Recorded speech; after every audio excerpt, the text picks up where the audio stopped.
Hello everyone, my name is शान कुमार।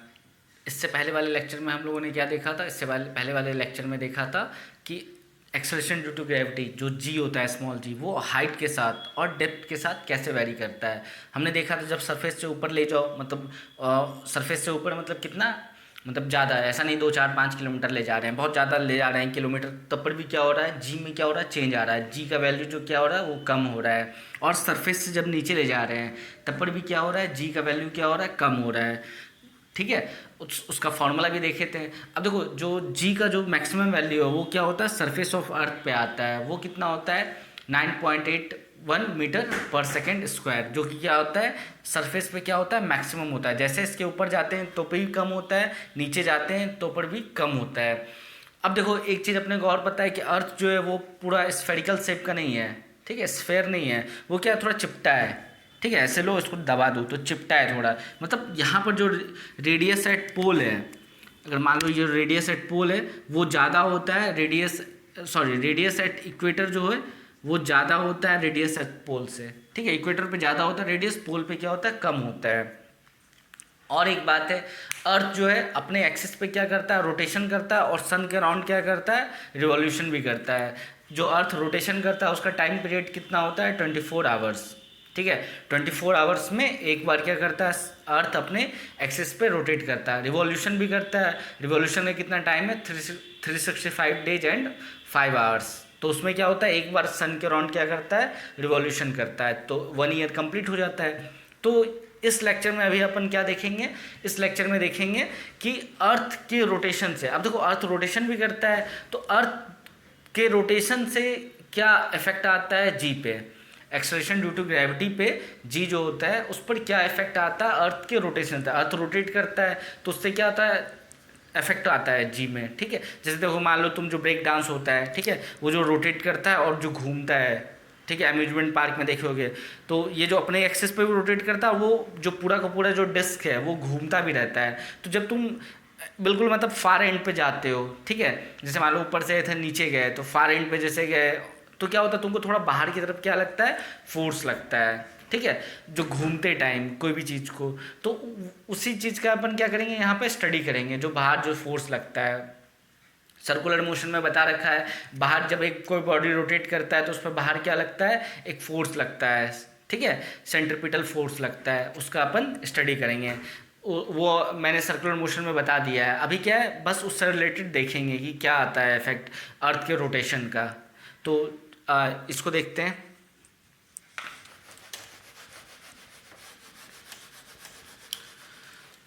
अब देखो, मैंने यहाँ पे अर्थ बना रखा है और ये अर्थ क्या कर रहा है, ओमेगा से रोटेट कर रहा है। ओमेगा क्या है, एंगुलर वेलोसिटी, ये भी सर्कुलर मोशन में बता दिया है। देखो अर्थ का एंगुलर वेलोसिटी कितना आ जाएगा, वो आ जाएगा ओमेगा कितना आ जाएगा बताओ, होता है 2 पाई बाय टाइम पीरियड, उसका कितना होगा बताओ, 24 आवर्स।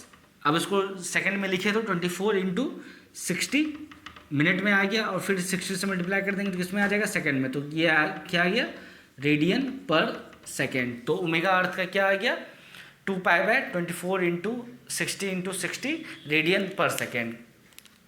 अब देखो, मान लेते हैं क्या कि कोई ऑब्जेक्ट है, ये क्या अर्थ है, यहाँ पे देखो आर क्या है, रेडियस ऑफ अर्थ, ये जो आर है, ये जो आर है ना, ये रेडियस ऑफ अर्थ है, और ये ओमेगा क्या है, एंगुलर वेलोसिटी ऑफ अर्थ। ठीक है, ये एम क्या है, एक ऑब्जेक्ट रखा हुआ है, कहाँ पर रखा हुआ है, किसी मतलब ये देखो यहाँ पे तो इक्वेटर होता है और यहाँ पे पोल होता है, इक्वेटर और पोल के बीच में कहीं पर एक ऑब्जेक्ट रखा हुआ है जो कि सेंटर से कितना एंगल बना रहा है, मतलब सेंटर से कितना एंगल बना रहा है, लैम्डा। किससे, इससे, पोल से। ये वाला जो एक्सिस है ना, इससे कितना एंगल बना रहा है, ये लैम्डा। ठीक है, यहाँ पे कोई ऑब्जेक्ट रखा हुआ है तो इस पे अपने को स्टडी करना है, मास एम उसका ऑब्जेक्ट है, उस पर अपने को स्टडी करना है कि क्या आएगा। ठीक है, उसका मतलब वहाँ पे जो इफेक्ट ऑफ जी है यहाँ पे क्या आएगा, ये कैपिटल एम क्या है, मास ऑफ अर्थ। अब देखो यहाँ पर एक ऑब्जेक्ट है, अब देखो अपने को पता है क्या कि ये क्या है, रेडियस ऑफ अर्थ है, ये क्या है, लैम्डा है। ठीक है। तो अब देखो इसका क्या करेंगे, अपने को है ना ये पता करना है ये वाला डिस्टेंस कितना है, यहाँ से यहाँ तक डिस्टेंस कितना है। तो देखो ये कैसे पता करेंगे। अब देखो अपने को कंपोनेंट, अगर जाओगे 11th में तो क्या होता है, कंपोनेंट होता है, मतलब वेक्टर क्वांटिटी होता है, उससे कंपोनेंट ले सकते हैं अपन। तो यहाँ पे देखो उसका कंपोनेंट आएगा दो, एक ये देखो ये आर है टोटल, तो एक आएगा आर कॉस लेमडा, एक आएगा आर साइन लेमडा। ठीक है, तो यहाँ से यहाँ तक जो डिस्टेंस होगा वो क्या हो जाएगा, आर साइन लेमडा। इसका जो कंपोनेंट लेंगे तो एक आएगा आर कॉस लेमडा, एक आएगा आर साइन लेमडा। तो यहाँ से यहाँ तक का जो डिस्टेंस आ गया वो क्या आ गया, आर साइन लेमडा। अब देखो ये अर्थ रोटेट कर रहा है एंगुलर वेलोसिटी ओमेगा से, तो इस पर बाहर जो सेंट्रीपिटल फोर्स लगेगा, ठीक है, वो जो सेंट्रीपिटल फोर्स लगेगा वो कितना लगेगा, सर्कुलर मोशन में बता रखा है लेक्चर 3 में, क्या लगेगा, एम ओमेगा स्क्वायर आर। वो जो सेंट्रीपिटल फोर्स होता है वो कितना लगता है, M V square upon R या फिर एम ओमेगा स्क्वायर आर, दोनों फॉर्मूला होता है। तो देखो यहाँ पे तो अपने को वी नहीं पता है तो ओमेगा पता है, तो एम ओमेगा स्क्वायर आर। अब देखो एक्सिस से मतलब कितना दूर है ये, अभी देखो बताया ना, ये क्या हुआ आर कॉस लेमडा, ये हुआ आर साइन लेमडा, तो ये कितना डिस्टेंस पे, आर साइन लेमडा पे। ठीक है, तो यहाँ पे आ जाएगा M omega square R sine lambda. ठीक है, एम ओमेगा स्क्वायर आर, जो सेंट्रीपिटल का फोर्स होता है एफ सेंट्रीपिटल, वो होता है M V square upon R या फिर M omega square R. R क्या होता है, रेडियस, आर क्या होता है, रेडियस। तो यहाँ देखो जो M omega square R sine lambda लिखा गया है, तो यहाँ पे देखो रेडियस कितना है, ये बताया ना, ये रेडियस है आर साइन लेमडा। तो ये क्या आ जाएगा, M omega square R sine lambda. इस पर क्या लगेगा, सेंट्रीपिटल फोर्स लगेगा ये। अब देखो अपने को क्या करना है, अपने को है ना फोर्स को बैलेंस करना है, मतलब जैसे देखो ये तो देख लिए ना। अब देखो अगर क्या है, for equilibrium of this body, अगर ये बॉडी इक्विलिब्रियम में रहता है, इक्विलिब्रियम में मतलब इस पर नेट फोर्स क्या होना चाहिए, जीरो होना चाहिए। अगर ये बॉडी जो एम मास का इक्विलिब्रियम में रहता है, इक्विलिब्रियम का कंडीशन होता है कि इस पर नेट फोर्स क्या होना चाहिए, जीरो। तो देखो इस पर नेट फोर्स जीरो अगर लिखें तो कौन कौन सा फोर्स उस पर लग रहा है, तो देखो एन प्लस, और देखो इसका अभी देखो ये एंगल लैम्डा है, ठीक है, तो ये एंगल भी कितना होगा, ये एंगल लैम्डा, ये 90 माइनस लैम्डा, तो ये भी 90 माइनस लैम्डा। ठीक है, ये देखो ये लैम्डा है, ये 90 डिग्री, तो ये क्या हो जाएगा 90 माइनस लैम्डा, ये 90 माइनस लैम्डा, तो ये भी 90 माइनस लैम्डा, तो ये क्या हो जाएगा लैम्डा। तो ये एंगल लैम्डा हो गया। तो देखो इसका जो कॉम्पोनेंट आएगा, जो सेंट्रीपिटल फोर्स है इसका कॉम्पोनेंट आएगा, एक आएगा M omega square R sine lambda into cos lambda, इधर आएगा, और एक कंपोनेंट आएगा M omega square R sine lambda into sine lambda. ठीक है, दो कंपोनेंट आएगा ना, इसका भी एक आएगा। देखो ये जो ओमेगा स्क्वायर आर है इसका एक कंपोनेंट इधर आएगा, एक कंपोनेंट इधर आएगा। ठीक है, एक कंपोनेंट इसका इधर आएगा, एक कंपोनेंट इधर आएगा। तो देखो इधर जो आएगा वो हो जाएगा M omega square R sine lambda into cos lambda, इधर जो हो जाएगा एम ओमेगा, तो इधर वाला जो लिख लेते हैं M omega square R sine lambda, और एक बार और साइन लैम्डा, तो साइन लैम्डा का साइन स्क्वायर लैम्डा। ठीक है, M omega square sine square lambda. अब वो इक्वल टू कितना हो जाएगा, अब देखो कोई भी ऑब्जेक्ट होता हो तो अर्थ उस पर क्या लगाता है, ग्रेविटेशनल फोर्स लगाता है वेट के बराबर। तो देखो उस पर वेट कितना लगेगा, एम जी, टुवर्ड सेंटर लगता है, ये सेंटर है, तो उस पर वेट कितना लगेगा, एम जी। ठीक है, तो देखो यहाँ से जो n आएगा वो कितना आएगा बताओ, एम जी, और ये इधर चला जाएगा minus M omega square R sine square lambda. ठीक है, अब देखो जो ये जो n है, ठीक है, ये जो n है ये क्या इफेक्टिव वेट है। मतलब अगर मान लो कोई पर्सन को यहाँ पे वेइंग मशीन पे खड़ा कर दिया गया है, अपन देखो क्या करते हैं, जो अगर वेइंग मशीन पे खड़े होते हैं तो क्या होता है, वेइंग मशीन क्या करता है, नॉर्मल रिएक्शन मेजर करता है। मतलब जो अपन वेइंग मशीन पे एक्शन लगा रहे हैं, मतलब जैसे मान लो वेइंग मशीन पे अपन खड़े हुए हैं तो अर्थ मेरे पे क्या लगाएगा, वेट लगाएगा। ठीक है, अर्थ मुझे अपने सेंटर की तरफ खींचेगा, अट्रैक्ट करेगा, तो वो क्या, मैं क्या लगाऊंगा वेइंग मशीन पे, एक्शन, तो वो वेइंग मशीन मेरे पे क्या लगाएगा, रिएक्शन। बेसिकली मैं जो एक्शन लगाऊंगा वेइंग मशीन पे वो नॉर्मल के फॉर्म में लगाऊंगा, ये जो नॉर्मल है ना इस टाइप के। तो मतलब यहाँ पर जो अगर मान लो वेइंग मशीन पे अगर कोई पर्सन को खड़े कर दो तो उसका जो वेट होगा, इफेक्टिव वेट, वो नॉर्मल रिएक्शन के बराबर ही होगा। ठीक है, जो नॉर्मल रिएक्शन क्या हो गया, इफेक्टिव वेट हो गया, ये इफेक्टिव वेट हो गया। तो ये क्या आ जाएगा, m इंटू जी इफेक्टिव।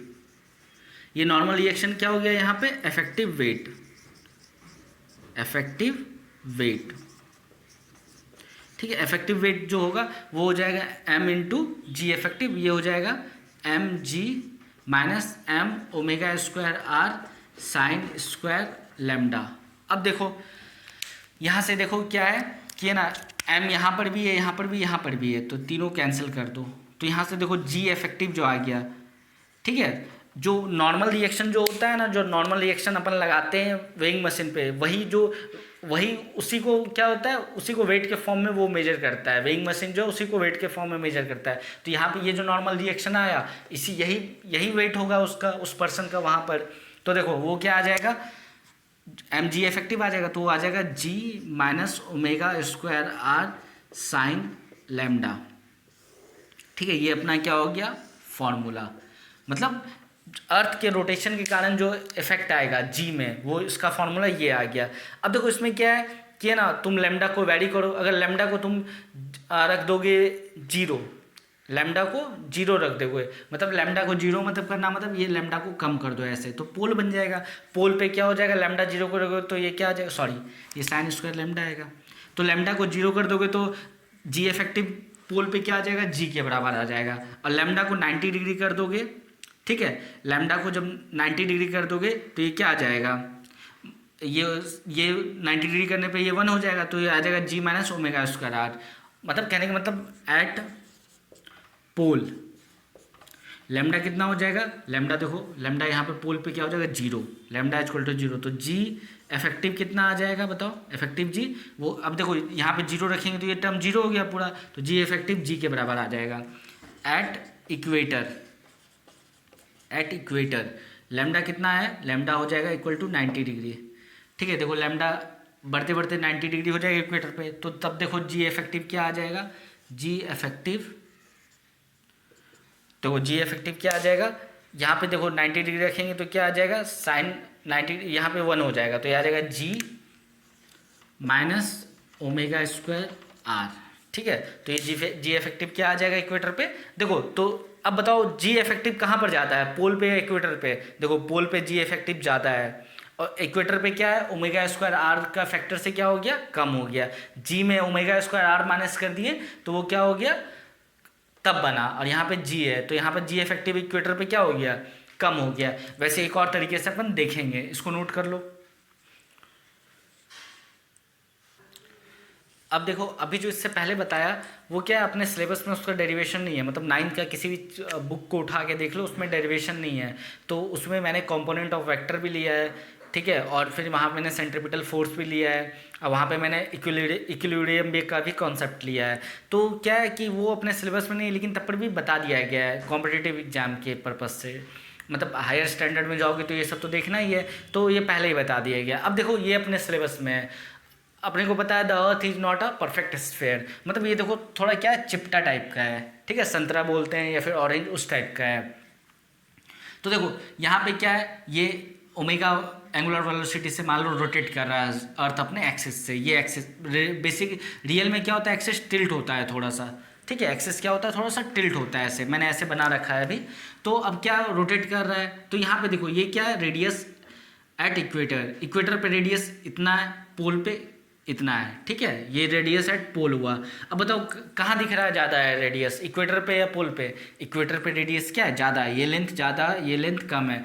ऐसा बोला जाता है कि 21 किलोमीटर का डिफरेंस होता है रेडियस एट पोल और इक्वेटर पे, मतलब इक्वेटर पे जो रेडियस होता है वो 21 किलोमीटर ज़्यादा होता है कहाँ से, पोल से, ठीक है, ये अपना अर्थ है। अब देखो एक्सेलरेशन स्मॉल जी क्या होता है, एक्सेलरेशन ड्यू टू ग्रेविटी, उसका जनरल फॉर्मूला क्या होता है किसी भी प्लैनेट पे, G M upon R square. M क्या होता है, mass of dead planet, R क्या होता है, रेडियस ऑफ डेड प्लैनेट, और जी क्या होता है, यूनिवर्सल ग्रेविटेशनल कांस्टेंट। ये अपने को पता है, डेरिवेशन देख चुके हैं। अब देखो मैं अगर कहाँ निकालना चाहता हूँ, G at pole, acceleration due to gravity at pole निकालना चाहता हूँ, तो क्या हो जाएगा, G M upon radius at pole का whole square, G M upon radius at pole का होल स्क्वायर। तो ये क्या आ गया, acceleration due to gravity at pole. वैसे ही मैं निकालना चाहता हूँ acceleration due to gravity at equator, तो वो क्या आ जाएगा, G M upon radius eight equator का होल स्क्वायर। तो इसको क्या बोल दिए, जी, ठीक है, acceleration due to gravity at equator. अब देखो अपने को दिख रहा है क्या कि रेडियस एट इक्वेटर क्या है, ज़्यादा है रेडियस एट पोल से, मतलब ये लेंथ क्या है, ज़्यादा है इस लेंथ से। तो देखो जी एम न्यूमरेटर देखो दोनों का, इस दोनों इक्वेशन का न्यूमरेटर देखो, जी एम दोनों क्या है, constant, units of gravitational constant और मास ऑफ अर्थ दोनों कांस्टेंट है। अब देखो आर पी क्या है, ज़्यादा है, तो देखो डिनोमिनेटर को ज़्यादा कर दिए हैं, ज़्यादा कर दिए हैं, तो ये ओवरऑल वैल्यू क्या हो जाएगा, कम हो जाएगा। ठीक है, अगर डिनोमिनेटर को ज़्यादा कर दिए, इक्वेटर पे क्या है रेडियस ज़्यादा है, तो इसको अगर ज़्यादा कर दिए तो ये ओवरऑल वैल्यू क्या हो जाएगा, कम हो जाएगा। तो मतलब देखो रेडियस एट इक्वेटर ज़्यादा है, तो इक्वेटर का रेडियस ज़्यादा है, मतलब जीएम को ज़्यादा से डिवाइड करेंगे तो ये वैल्यू क्या हो जाएगा, कम हो जाएगा। तो acceleration due to gravity at equator क्या हो गया, कम हो गया, acceleration due to gravity at pole पे। अब देखो इससे रिलेटेड किस टाइप के प्रॉब्लम आते हैं थ्योरेटिकल, वो ऐसे पूछते हैं, जैसे मान लो कोई शॉपकीपर है, उसे शुगर चीनी उसे बेचना है, तो वो कहाँ पर बेचे, इक्वेटर पे बेचे या पोल पे। तो देखो होता क्या है, मान लो वो क्या करेगा, वेइंग मशीन लेगा, ठीक है, वेइंग मशीन से मेजर करेगा, तो वहाँ पे वेइंग मशीन तो क्या करता है, फोर्स मेजर करता है, लेकिन वो तो अपन तो लेते हैं शुगर या चीनी किस में लेते हैं, मास में लेते हैं। तो देखो वो क्या करेगा बेसिकली, जैसे मान लो वो शुगर को वेइंग मशीन पे रखा, ठीक है, 1 मिनट के लिए मान लेते हैं, वो वेट मेजर करेगा वेइंग मशीन, मतलब फोर्स, ग्रेविटेशनल फोर्स। तो देखो जो वेट उसका कहाँ पर ज़्यादा होगा, मतलब जो वेइंग मशीन पर रखेगा शुगर को, वो पोल पर ज़्यादा होगा। ठीक है, पोल पे क्या होगा, ज़्यादा होगा। अब देखो m इंटू जी पी करोगे, अब देखो इसको मल्टीप्लाई कर दो जो मास ऑफ शुगर से, तो जैसे मान लो m इंटू जी ई, तो वो m इंटू जी पी, तो देखो जो वेट हो जाएगा, जो शुगर का वेट, मतलब उस पर जो ग्रेविटेशनल फोर्स लगेगा वो कहाँ पे लगेगा, पोल पर ज़्यादा लगेगा। mg क्या होता है, वेट होता है, तो वो पोल पे क्या लगेगा, ज़्यादा, मतलब वो मान लो अगर मैं मास में बोलूँ तो 1 kg से कम ही देगा अगर शुगर, तो वो पोल पे क्या दिखाएगा, उसको दिखाएगा 1 kg हो गया उसका मास। अगर मान लो वो इक्वेटर पे जाए, वही उतना ही शुगर को ले जाए, तो वो क्या हो जाएगा, कम हो जाएगा। क्यों, क्योंकि वहाँ पे क्या होता है, एक तो इक्वेटर पे क्या होता है, रेडियस ज़्यादा होता है अर्थ का, दूसरा क्या है, जो अर्थ का जो रोटेशन का इफेक्ट है, ठीक है, वो भी वहाँ पर आता है। अभी इससे पहले बताया गया अर्थ का रोटेशन का इफेक्ट, वो भी वहाँ पे आता है। तो क्या होता है, जो शुगर है अगर वो उसको पोल इक्वेटर पे ले जाके मेजर करेगा तो उसको कम हो जाएगा वो, और पोल पे करेगा तो वो क्या हो जाएगा, ज़्यादा। तो उसको पोल पे बेचना क्या होगा, बेनिफिशियल होगा, वो कम ही शुगर देगा तो उसको ज़्यादा दिखाएगा। इसको नोट करो। इसके बाद अपन देखते हैं ग्राफ। अब अपने को पता ही है क्या एक्सेलरेशन ड्यू टू ग्रेविटी क्या होता है, अर्थ सरफेस से जब अपन ऊपर जाते हैं या फिर अर्थ सरफेस से नीचे जाते हैं, अंदर जाते हैं, तो क्या होता है, एक्सेलरेशन ड्यू टू ग्रेविटी में क्या आता है, चेंज आता है।